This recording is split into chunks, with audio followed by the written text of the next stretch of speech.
Lucas Kapitulo 20. Magandang balita, Biblia. Katanungan tungkol sa anak ni David. Si Jesus naman ang nagtanong sa kanila, paano nasasabi ng mga tao na ang Kristo ay anak ni David? Si David na rin ang nagsabi sa aklat ng mga awit, sinabi ng Panginoon sa aking Panginoon, maupo ka sa kanan ko, hanggang lubusan kong mapasuko sa iyo ang mga kaaway mo.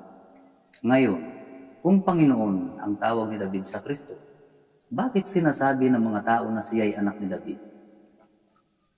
Babala laban sa mga tagapagturo ng kautusan. Habang nakikinig ang lahat kay Jesus, sinabi niya sa kanyang mga alagad, mag-ingat kayo sa mga tagapagturo ng kautusan na mahilig lumakad ng may mahabang kasuotan at gustong-gustong batiin sa mga pamilihan. Mahilig silang umupo sa mga pangunahing upuan sa mga sinagoga at sa mga upuang pangdangal sa mga handaan. Inuubos nila ang kabuhayan ng mga byuda at ginagamit ang kanilang mahahabang dasal bilang pakitang tao. Dahil diyan, lalo pang bibigat ang parusa sa kanila.